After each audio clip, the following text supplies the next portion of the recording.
Hello and welcome back to another episode of Henry Weston's Old Mate the podcast. This is one of those funny ones where I said it on the last time I had this gentleman on. It's Stu, the retired drinker, stroke recovering alcoholic, stroke sobriety guru. That's a joke. Who gets together with a guy who's not so sober, but he's a good bloke and he's returning. Phil Knott.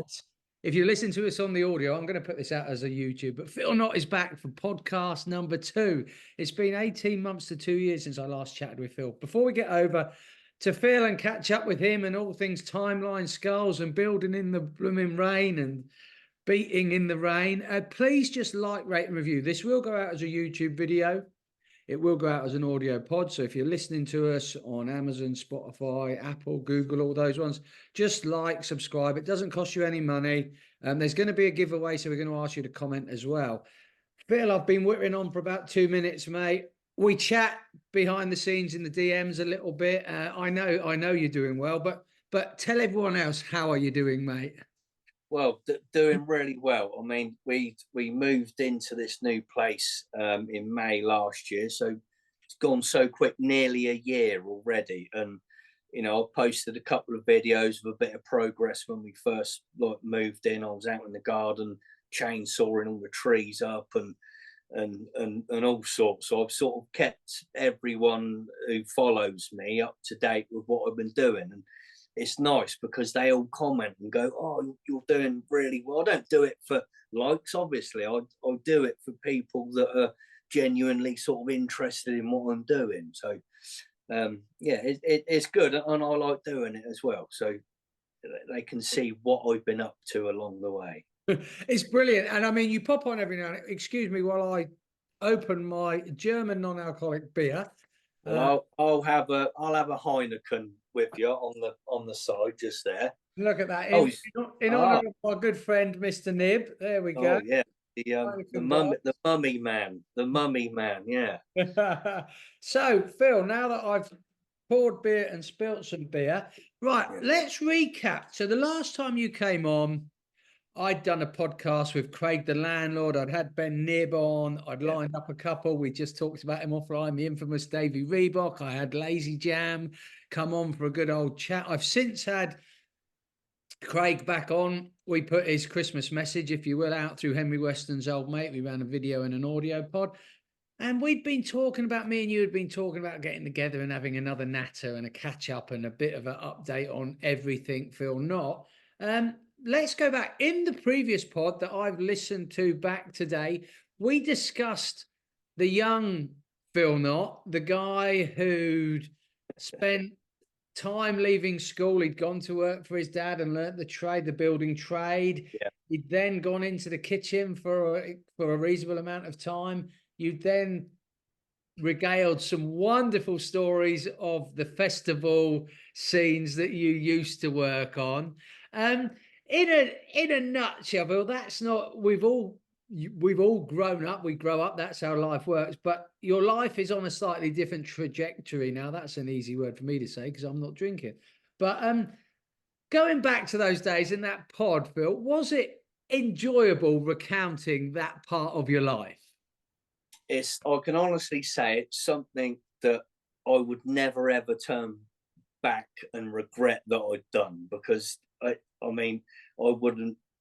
I'm in a lovely position at the moment. I've got a beautiful partner, three brilliant boys. I would have never have had any of that if I'd have carried on in that industry on what I was doing. If it was the chefing or even the festival Portaloo side, the hours were, you wouldn't have held down a relationship at all doing that line of work. And it was a fact, because everybody I worked with, they'd either split up with girlfriends or even wives, because they were just away driving up and down the country and over to the Isle of Wight and just away from home. And it didn't suit some people. All right for me, because I was single and I could pretty much do what I liked. But for others, it was a very difficult time for them. And but what that, I think, if I have listened back to it, and it was a fun time in your life, and it allowed you, being single, it allowed you to live a certain lifestyle that I guess a lot of people would find enjoyable. The hours are crazy, and Yeah, you're not sleeping in your own bed all that often. no, It allowed you to get a little bit of money behind you. There was money to be made. it Um, yeah, we done all right because a lot of it we were salaried Monday to Friday. So during the winter months, we were just out doing general servicing or delivering and those type of jobs. But then when the festivals come up, anything after 5 o'clock, you were hitting double time and then triple time on a Saturday and a Sunday. So back even when I'm guessing I would have been about 20, 21 years old, I was into like 4 grand a month take home back then. But we were doing 15, 16 hour days.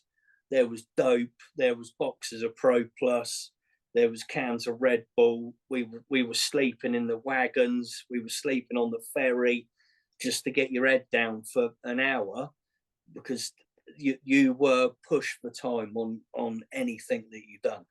and that career path has a shelf life, doesn't it? That is It, not and what we'll move on to now, and you've wrote me some wonderful notes. I post you a few questions on the email, and you've wrote me some wonderful notes.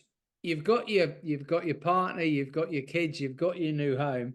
You're back in that building trade that anyone who's listened, and I'd encourage people to go back and listen to Phil's first podcast. You talked about a wonderful time when school wanted to send you to do a week's work experience at the sports shop, and you said, I ain't going to the sports shop. I'm never going to work in the sports shop. I'm going to go and work with my dad on site for a week. I'm going to get some cash in my arse pocket, and I'm yeah, going to start learning a trade because that's what I know I'm going to do the minute I finish school. So you spent some time with your dad on the tools, learning the general building trade, and it's I don't I'm I don't wish I was a builder, but I wish I'd spent a little bit of time with my elders learning DIY because it's yeah. my downfall in life, much to my wife and my father-in-law's dismay if I'm ever asked to do anything. But that's a completely different podcast. But that's what you do for a living now, Phil. You do it successfully and you share it with us and those followers of yours on Twitter.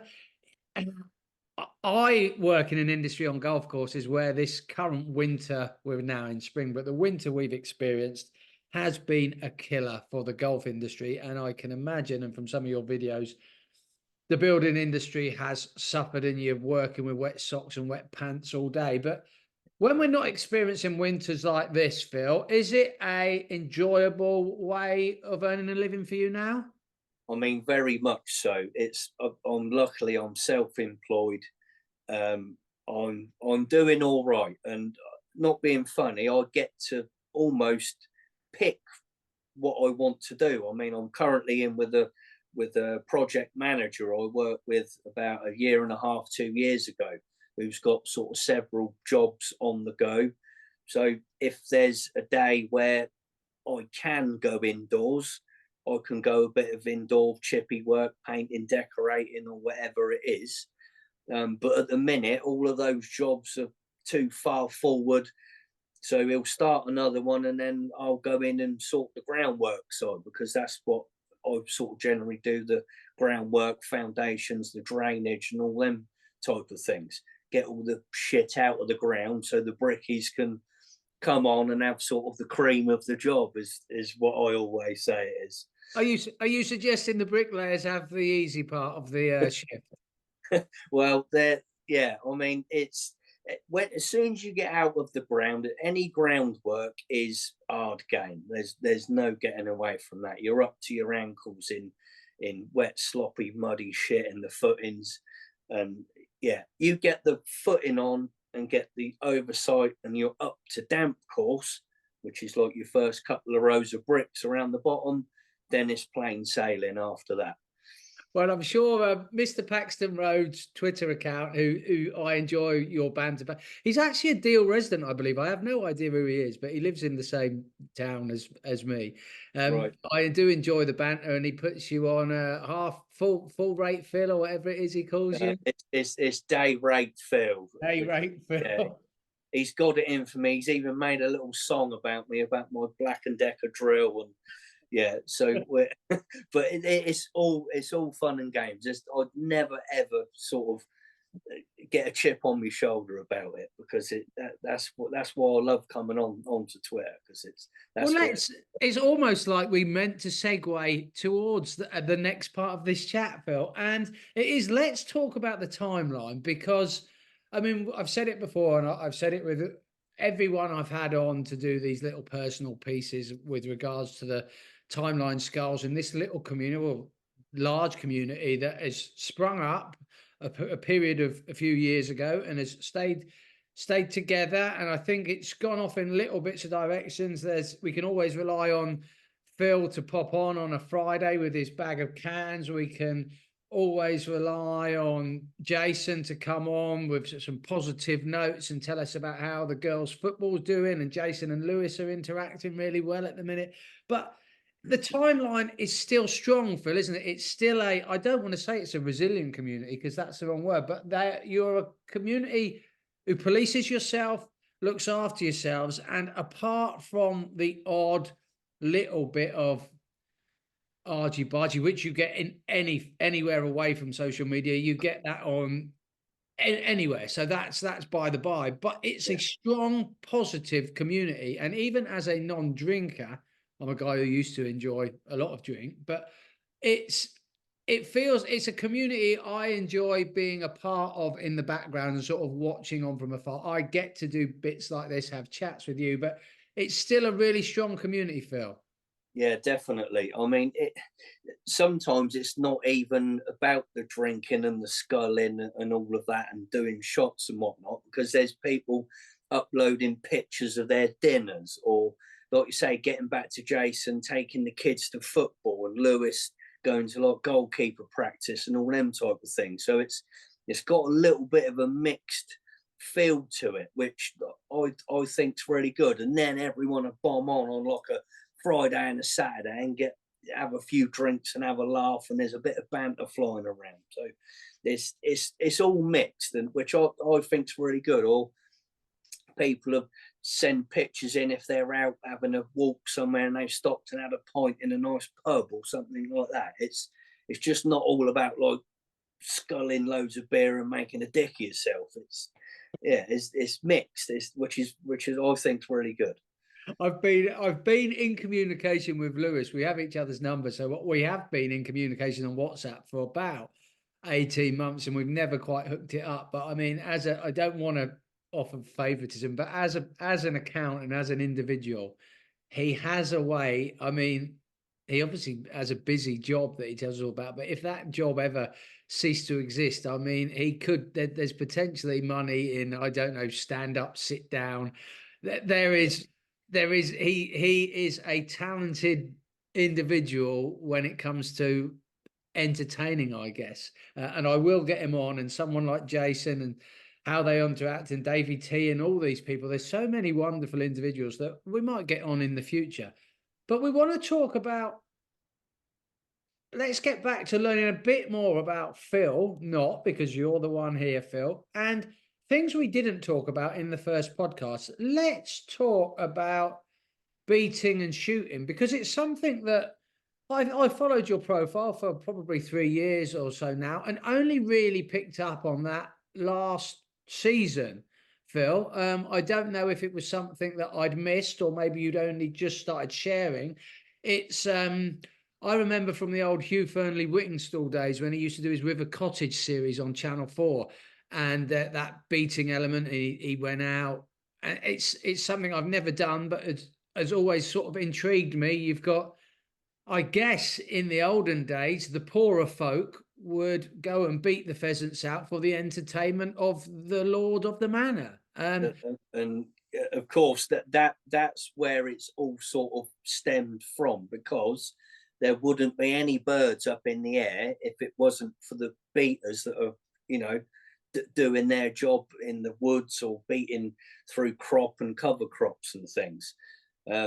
so it's very, very interesting, and I've learnt a lot, even because I'm quite friendly with the gamekeeper, who I'm sure organise. you are, Phil. Yeah, it's. I mean, I worked with him for about a year and a half, on the same farm where I was doing a big barn conversion, and I sort of got offered to do a little bit more, and then I got invited on the shoot day. So you have like the beaters day, then there's like a clear up day at the end of the season.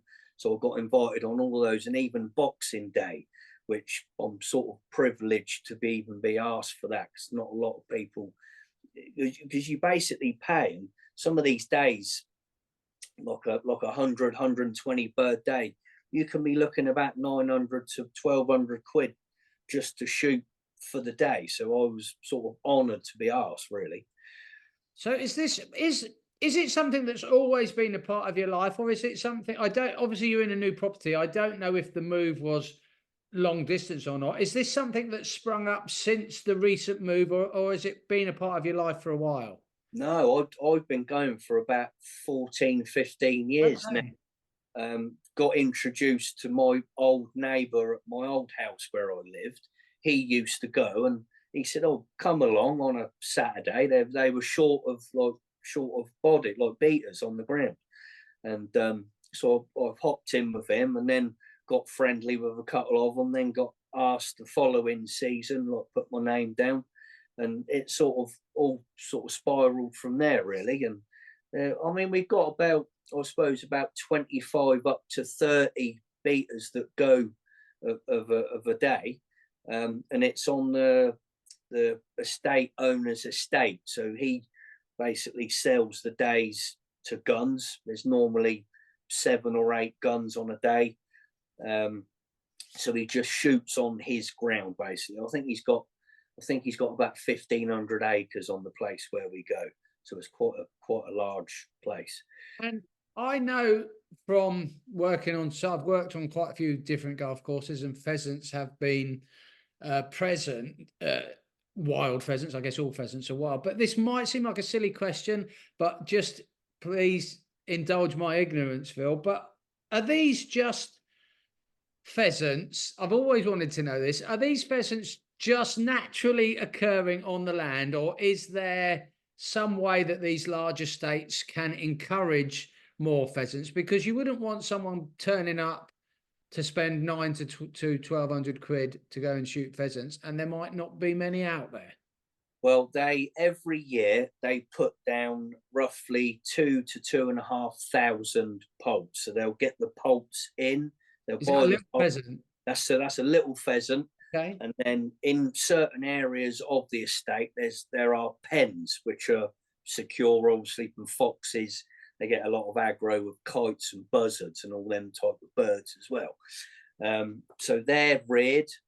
If there's any pheasants from the previous season, if you go on a clear up day, you basically shoot the cocks, right, and keep the hens, because the Yeah. hens will then mother the new poults that have come in, and they'll follow them and they'll teach them how to feed in the wild, as opposed to just feeding out of a grain trough in the pen. Um, I took great pleasure on feeding some. I lived in Holland for 3 summers and took great pleasure in feeding them the grass seed. My boss didn't take great pleasure in me feeding them the grass seed. But I mean, that's intriguing, and I've learned something there, Phil. Let's move on to another part of your social life that, again, I'd always noticed that you'd posted content, and a bit more recently. You like the horses, Phil? yeah, been an avid horse fan for quite some years. Um, we used to go before the kids. We used to go and do like Monday night at Windsor in the summer when it was on.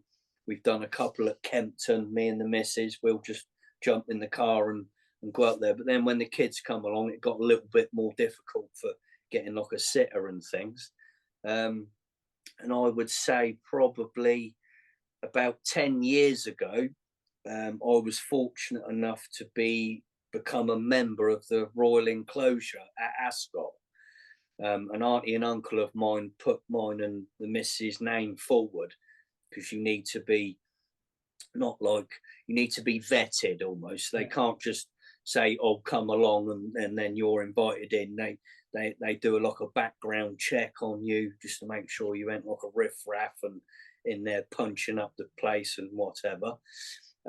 So we were lucky in that, and we then become members. So we get invited. We have to pay, obviously, and it's not cheap. It's a lovely experience. She likes getting dressed up. I love getting dressed up and going. So it's a Well, lovely. you've had some custom made gear over the years, haven't you? I did, yeah, because I follow Irish Racing 7, IR7. I was going to mention his name anyway, but you brought me forward to that.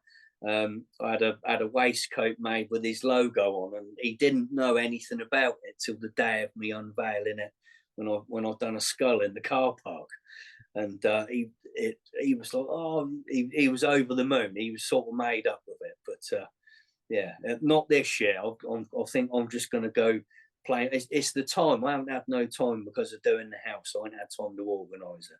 Let's so I mean I'm gonna make a joke, and I am taking the mickey a little bit, but people might have been watching the first 20 minutes of this, Phil, and they might have tuned in and heard about your days shooting and your days at the racing, and then you're just a little bit of a part-time builder on the side when you're not busy enjoying yourself. But I'll leave that for other people to decide. You mentioned this new house, and you mentioned it at the start of the pod, Yeah. and yeah, I remember that. I chop the odd few trees down at my place of work, much to the disgust of some of the members. And I remember that day in the new property when you were chopping things down. But you've recorded yourself from various lean-tos and carports and back cupboards.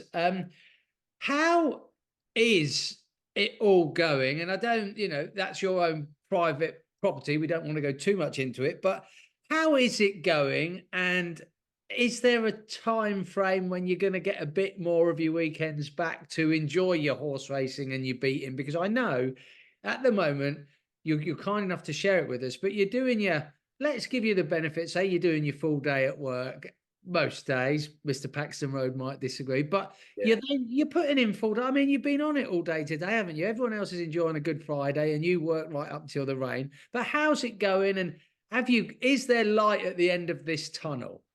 Well, when we moved in May, we moved in May the 16th last year, and I was 7 days, 7 nights. I was not getting wrapped up till 9, 10 o'clock at night. And you have to sort of respect the neighbours having the Kango going, and but we went round and explained what we were doing. We took them a bottle of wine, couple of boxes of chocolates, just to sort of keep the peace. And they understood, because it was an absolute shithole in it. It was pissy. The carpets were wrecked. We gutted the place. So just up, so we got everything done. It needed new bathroom, new plumbing, new electrics, new windows, new wardrobes, replastered.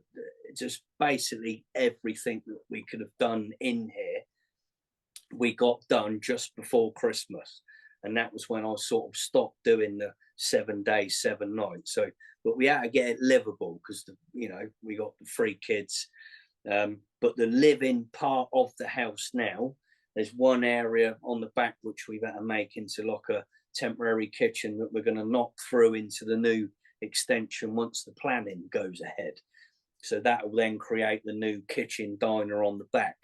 And then I've got some bits going on outside. It's going to need a new driveway, garage, porch on the front. So I reckon I've got probably another couple of years until it's completely finished, as well as my own work, which, let's face it, that pays for it all, and I can't not do it. So Yeah.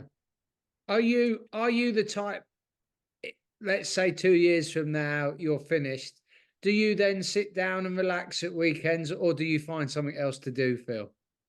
we will be doing probably other stuff, but once it's all done, we can then not do sort of the evenings. I might find something to do at the weekend, but we are going to start because as the old saying goes, life is too short. Work will always be there, and you do need to enjoy yourself, because it just comes a bit relentless. Then just back up, work clothes on in the morning, and back on the tools again the following day. Yeah, and the little ones, I mean, I know I've only got one and she keeps me fairly busy. Saturdays are busy, then we swim on a swimming lesson Sunday, and then we have 3 hours of gymnastics after school on a Monday. And by the time Tuesday rolls around, everyone's a little bit shafted.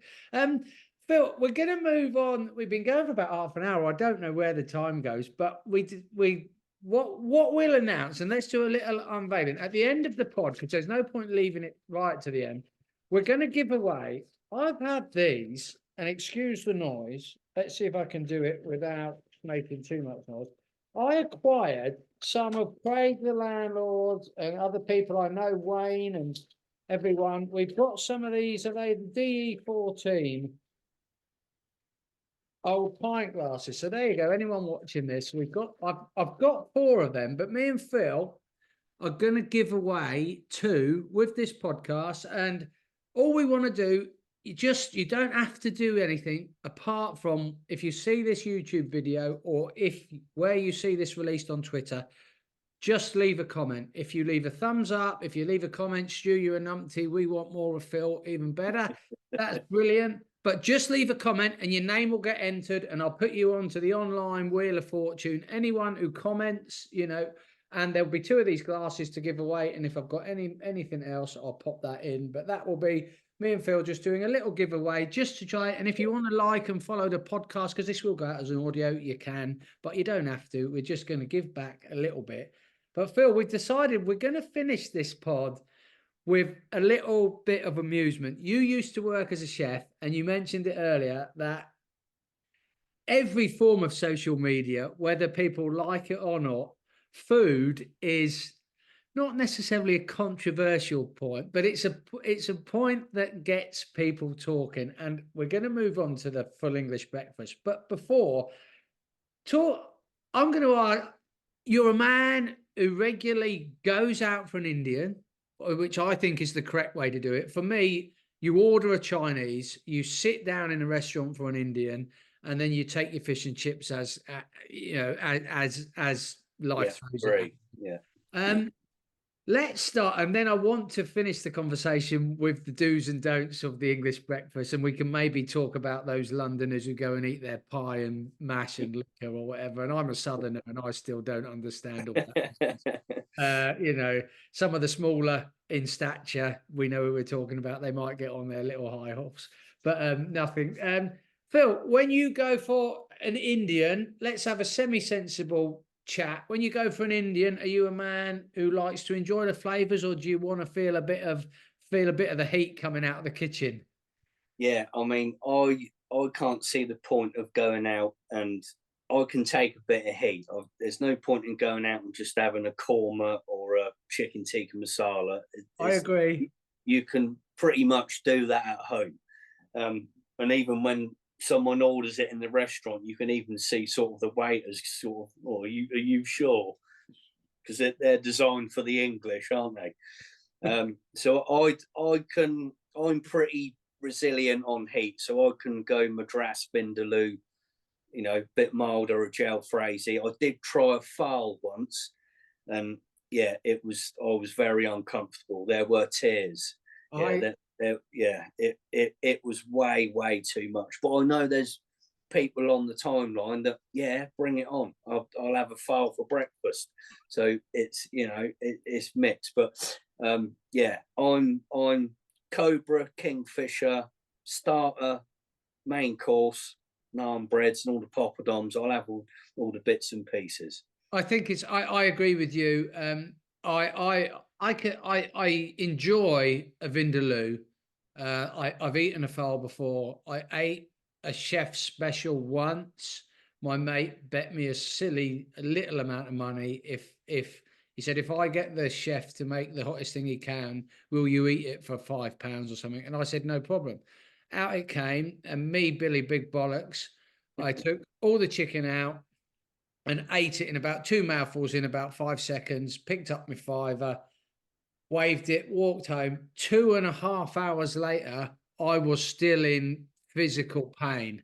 And I'm pretty good with heat, but that was a lesson learned in the Indian. And when you're ordering the Chinese at home, Phil, is it more is because Chinese for me personally is a bit more about overindulgence and really piling it on the plate. And I don't mind if my beef curry's touching me barbecued spare rib and then the sweet and sour Yeah. prawns. I don't mind that with the Chinese. Is that what's your theory when it comes to the Chinese? Well, I will have Chinese. I mean, we only have Chinese because of the kids. Okay. They're not big Indian eaters, but they'll have like the ribs and the chow mein and the prawn crackers and some other bits and pieces. So I only really tend to order it for them. I mean, I'll have something a little bit more hot, like a Singapore chow mein or a Nice. Singapore fried rice or something, or a kung po or something, something with a bit more heat. But yeah, I mean, Indian all day long over Chinese, really. And are you in your part of the world, in your town or village? Are you blessed with a reasonable selection, or do you have? Because where I am, I live in a village just outside Deal, and it's a blessing in a sense because they have to charge me a full taxi fare to get it up here. I very rarely order takeaway, and if I do, I drive down and collect it. It's a bit of a pain in the ass, so we don't too often. Yeah, Are you blessed with a reasonable good selection?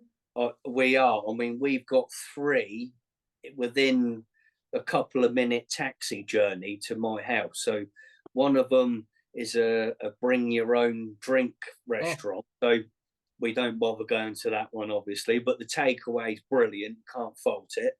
I mean, I'd have to go in there with like two fucking ice boxes, wouldn't I? Rattling tins and bottles of Kingfisher as I was walking through. And then there's two just down the road from me that are sit down with a licensed bar. And between the three of them, it's hard to pick a winner out of them. So we are good on that. And not so far across the playing field at the back of me, there's a pub that changed into a Thai restaurant. Never that busy, but we tried it early stages of us moving in, and you couldn't fault that either. So we are really lucky where we are. it's funny you should mention bring your own because I went to university when I went to university at 28. I left greenkeeping for a while, went to university in Wolverhampton, not far from Birmingham. Good curry part of the world.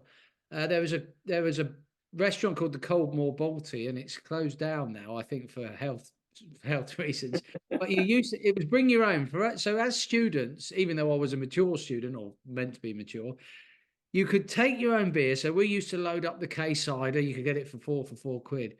But then the first time we went there, um, we took our own beer, which we thought was great. Three-course dinner was like 11 quid or something on a Wednesday night. And if you paid cash, they gave you a 40% discount. Yeah, So, yeah. so you could go and bring your own beer, have a three-course Indian, get pissed out of your face, and it cost you about 9 quid in the end. I mean, Not now, not the fact that yeah. the food quality was probably substandard wasn't really a concern. Um, let's move away from foreign fare, and before we get into the big breakfast discussion, Phil, I've seen some of your spectacular crackling and some of your spectacular joints of beef. And I know in your notes you've said beef and pork, but a roast dinner. You're a family man with kids, and this wet winter we've been experiencing. You can't beat a British roast, but you seem to be a man who makes sure that he gets it done properly on a weekly basis. Yeah, I mean we're pretty lucky here. We even have like a couple of roasts a week because getting back to the kids, they tend to like that. They'll like their spaghetti bolognese and they'll like their lasagnas and all those things. But that's a way of like getting a bit of veg in them as well because they'd be quite happily eating shit all the time.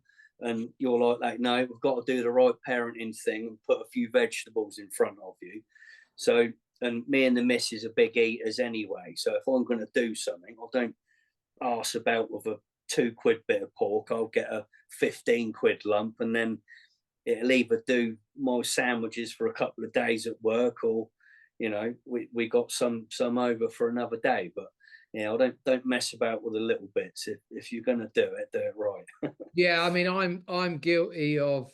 We will quite. There's just the three of us, and I will quite often in the colder months do a midweek roast that I start off with a joint of meat in my head, and I'll just do some frozen peas and a bit of cauliflower cheese for me, and I'll do the Aunt Bessie's Yorkshire puddings, and then 2 hours later Mrs. Butler's coming through the door. There's steam and smoke coming out of the double oven, and she goes, "What's going on here? I thought it was just going to be a blooming gammon joint and something else." And I've got myself all wound up. I've got to put the gravy on them. And Yorkshire puddings aren't right. The little one's asking where the broccoli was that I'd promised her, and it's all gone to shit. You mentioned your sandwiches, Phil, and I'm just going back through the notes. You said you get fed up with the sandwiches. I guess we all do. Yeah. And when I guess I don't want to be stereotypical here, but in your trade, I guess the building trade is known for hitting up the food wagons and the chippies occasionally. Do given the opportunity, are you going to ditch those sandwiches? And if there's a good chippy nearby, my problem is the last time I went to get fish and chips, I think fish and chips for me and the little one cost me about 19.5 quid. So you Yeah. wouldn't want to be doing that every day, would you? No, I mean, if it's going to be any day, it will be a Friday, because come Friday, I'm absolutely sick to death of sandwiches and packed lunch boxes. So if I'm near somewhere, I will grab. But yeah, I got me and the old man some the other week when he was working with me. Two of us, that was 22 quid. Yeah. And you think, and then you come out of there with like a little carrier bag about that big. So yeah, I don't do it often, and I do burn it off. I'm fortunate enough I can at the moment eat what I like, and it do burn off. But I might come to a stage in my life where everything I put in my mouth, I ends up putting another pair of trousers on or something. There's one thing that I wanted to get your take on things, Phil. I've talked about it with other people. And it's going off on a tangent here, but it's going back to those Fridays. And I mentioned earlier on in the pod your bag of cans, and I'm a non-drinker. I'm a recovering alcoholic, as I've mentioned, but I am a person who enjoys an energy drink. I went 18 months without caffeine because it was affecting my sleep. It's crept back in for about 2 years now. I enjoy an energy drink, but everyone on the timeline for a good couple of years now has been enjoying the dragon soups and all the other varieties of alcoholic caffeinated beverages. They've kind of taken the home drinking world by storm. From what I mean, it's only a small demographic I see on the timeline, but I would assume if most people are buying them, I would assume they're selling well generally around the UK. They add another dynamic to a night at home if you're walloping one of them into. I mean, I see Azza and the other guys, he always starts his night with a dragon soup. But if that's 8:30, I'm thinking, even me with a reasonable caffeine tolerance, I'd be up till 2 a.m. And you used to have to get a knock on the front door to be up till 2 a.m. Well, I know a couple of them don't agree with me. I've tried all the dragon soups, and there's about two that I was laid in bed one night and I thought I was going to jump out the window. It was that bad. But then the others, I could have a few of them and a few strong ciders and be out for the count. So it's and there's a few more. There's like the Four Loco ones, and there's the WKDs, and there's a few on the market. I mean, they can't be good for you. The fucking colour that comes out of the can when you pour it in, let's face it. But it is a nice little hit. It's piss easy to drink because it's so sweet and that. So yeah, it's not bad. I mean, I remember Bazza. He done 4 or 5 on the bounce one night. He I scoffed, remember. I remember that. and he said, I just didn't go asleep. He said, I was upstairs, I was down, I was up, I was laid on the sofa, and he said, never again. I'm not doing it He again. must have gone through some wood in the wood burner that night. Yeah, he would have done. He would have been in the ninja most of the night, probably over himself up a bit. I do. We should mention Bazza actually, because that's another profile that amuses me, and I do. He hasn't done it for a while, but every now and again he'll post that next day video where he's had one too many and he's left the pizza in the ninja, or he's left the wraps in the ninja. Yeah, yeah, Brilliant stuff. Another wonderful profile and yeah, a wonderful human being. Let's finish, Phil, or let's wrap this up, because we've been going that 45-minute mark, and I do worry that I think people will listen to the guests all the time, but I think they get bored of me. The full English breakfast, if it's going to divide opinion, or if something is going to divide opinion food based on a Twitter timeline, it's going to be a full English. And Geordie Mead put a wonderful picture on the other day. And that man, again, is someone I've communicated with in the WhatsApp and never quite got him on the pod. Everything he does is for a reaction. And that picture he put on was wonderfully horrific the other day. It looked like it'd been cooked on a radiator and not a very warm one. yeah. Full English breakfast, Phil. You're a man who's worked in the trade. I mean, for me, I'm not too worried what's on there. There's not much I won't eat. I'll quite happily have mushrooms. If I have baked beans, I don't want them in a pot on the side. I want them touching No. up other bits. But for me, I want my bacon crispy. I want my sausage to be of a high quality, and I don't mind paying a bit more for it. I want a hash brown, but I don't mind bubble and squeak. I will eat the mushrooms, but they got to be cooked well. Eggs as they come. I don't want powdered scrambled eggs. But for you, what's your take on the whole full English breakfast and the fact that whether we like it or not, people will put pictures up, and they get a bit touchy when they receive some not so positive feedback on the whole situation. Yeah, I mean, it's how everybody cooks it. I know that there's a few on there that are an absolute piss take, and there's no getting away from that. And yeah, the sausages that are cooked on an electric blanket, or you know, there's a pot of beans the size of like a dustbin in the middle of the plate, and then you got all these little bits around it, and the oil coming out of the mushrooms, and yeah. So for me, it's got to be high quality sausage cooked right, bacon the same, not white bits and the white fat on there still showing. Nice tomatoes, grilled or tinned, not sort of too fussed. Nice mushrooms, not swimming in oil, and a good fried egg that's got a bit of runny yolk in it, and possibly toast. I mean, yeah, hash browns you could if you was really going, or you know, I've had them with even chips on. If you go to the builder's cafe, they'll put a shovel of chips on, and definitely and a bit of black pudding, which there's mixed messages on black pudding. There's a lot of people that don't like it, but I love it. I love it, and I guess I mean the stuff that's very rarely would it actually contain any blood. I don't think this commercially produced stuff. No, I mean I've eaten some proper black pudding and thoroughly enjoyed it, and in Ireland white pudding, and if I'm up in Scotland a bit of haggis on. I try to avoid Scotland. Sorry to any Scots listening, but Phil, before we ask you just to wrap up the pod, and we'll get back together probably in another 18 months and have another natter. But these boys posting pictures of their mash down on the Thames with their eel liquor and pot pies. I can't get my head around it. What's your take on the whole situation? well, I've obviously had pie and mash. I mean, who hasn't? But I've never had pie, mash, and liquor. Which, you know, I think there's only one way of having and making the liquor is from the eel juice out of the jellied eels or whatever they use, and then in like a parsley sauce.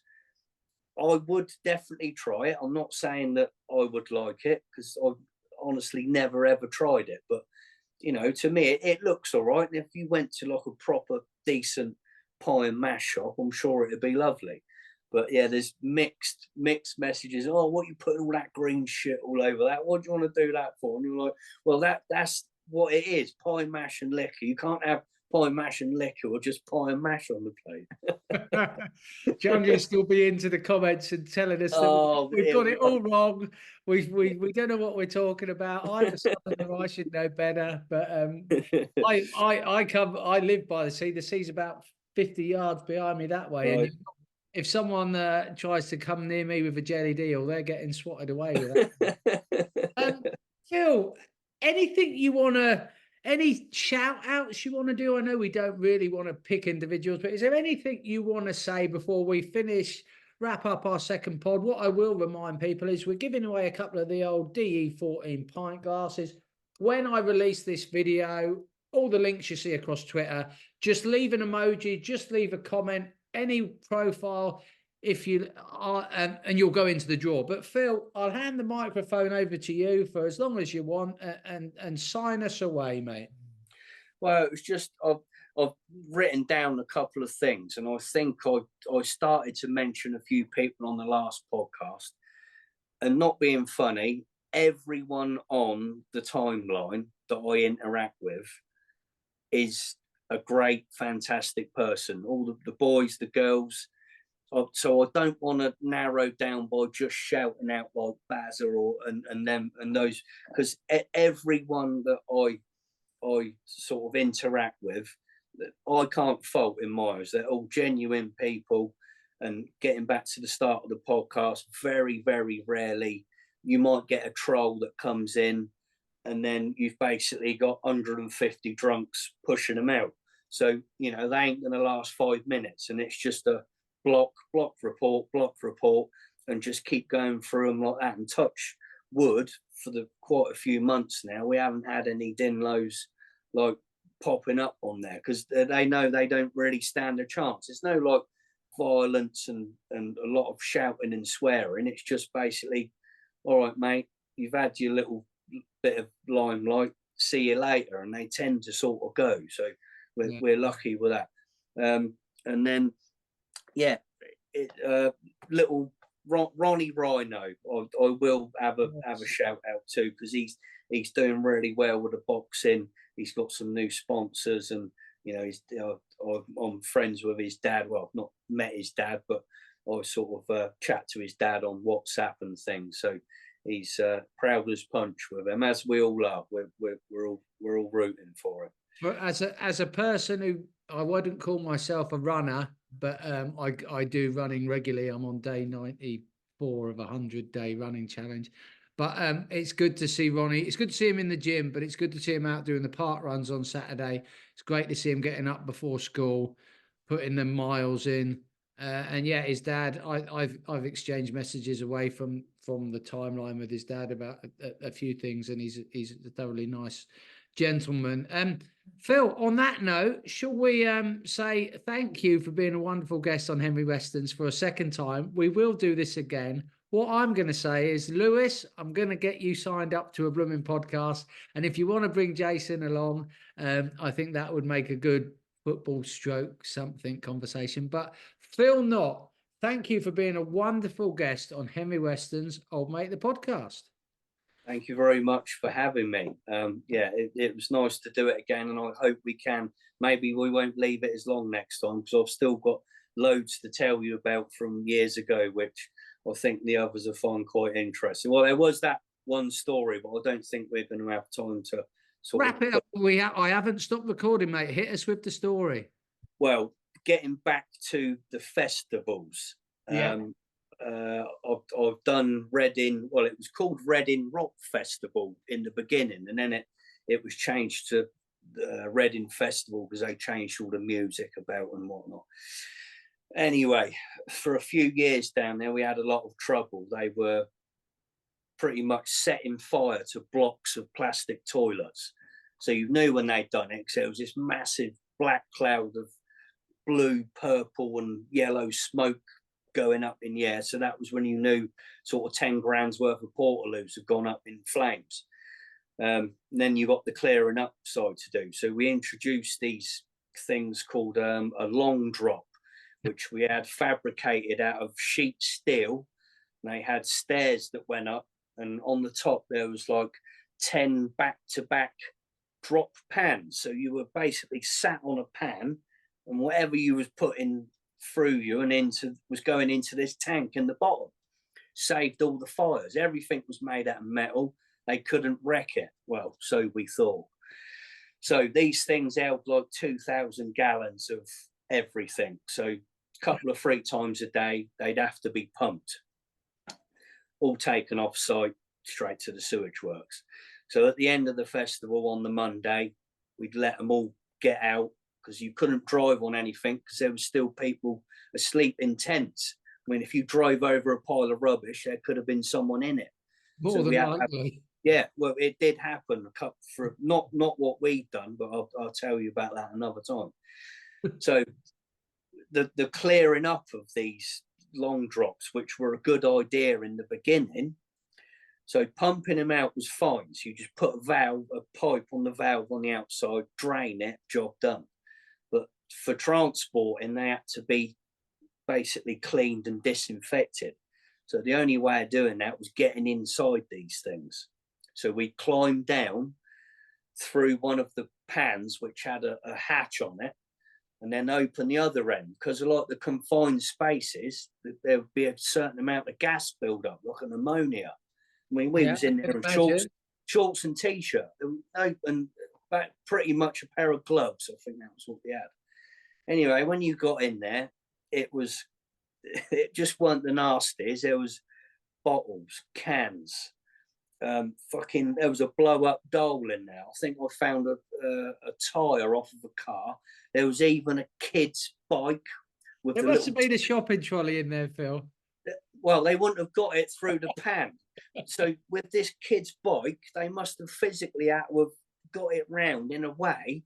Anyway, we had to cut this thing up to get it out and back through the hatch in the top. But at the beginning of the pod, I don't regret anything I've done, because it was an experience of a lifetime. And I am glad I've done it. And there's loads of other stories, but we haven't got the time. I think anyone who's seen The Shawshank Redemption, and there's not many people who haven't, but what was it? Andy Dufresne, the man who crawled through 2 football fields worth of shite to escape. I don't think you crawled through 2 football fields worth, but it sounds like you've done something similar, Phil. Similar, very, very similar, and nothing graphic or any of that sort of phases me. Even the sight and the smell, I can stomach all of it, really.